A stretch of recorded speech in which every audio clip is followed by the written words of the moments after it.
This week, I walk and talk with Ilona Mooney, who is the founder and CEO of Work Ahead, which is a startup based in Helsinki.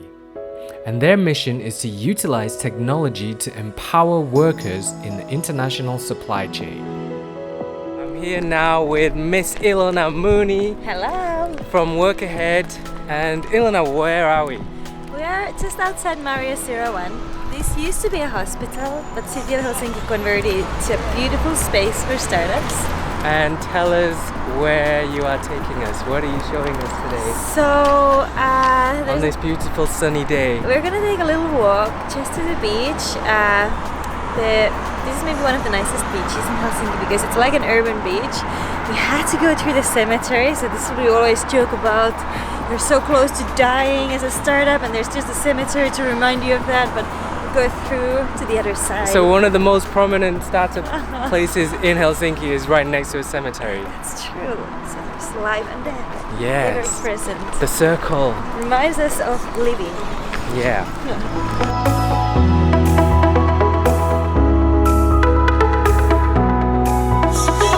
My background is engineering, and I always thought it's fascinating how technology has transformed our lives and our societies. And for example, something like Wikipedia, which technically is very simple to set up, has somehow allowed anyone in the world access to a pretty amazing set of information.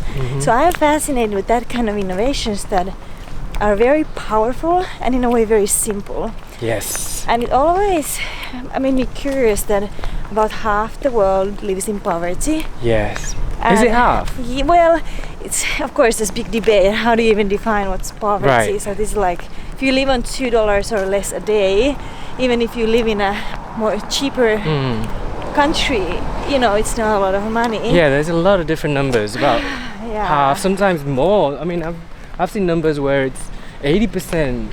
Of the, but if you have a fridge, you're in the top 5% or something. I've seen those like kind this. of numbers. Yeah, exactly. So I often say half because it's based on like World Bank definitions. Okay. And that's roughly like half the people are like, if you think about sustainable development goals, maybe from that perspective, half is a good estimate. Okay. So 2/3 of the global economy is in supply chains, and about half the world somehow directly works in the supply chains.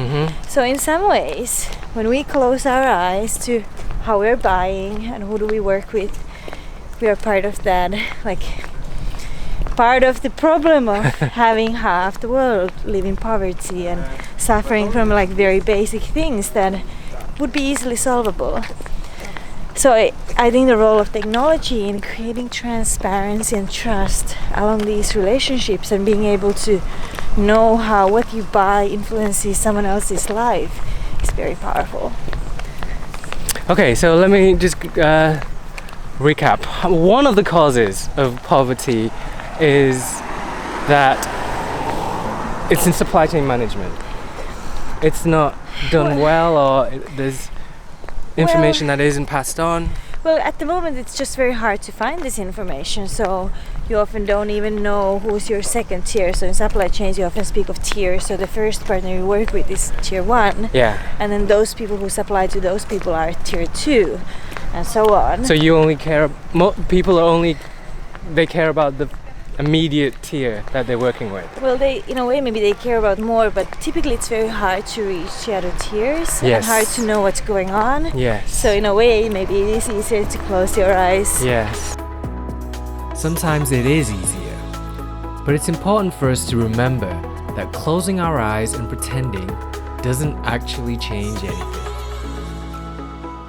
This is why it's exciting for me to see people like Ilona doing just that, making a change. And we've arrived at the beach.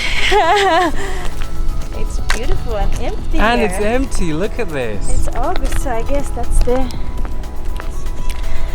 the thing, that everyone's back to the office, the beach is empty.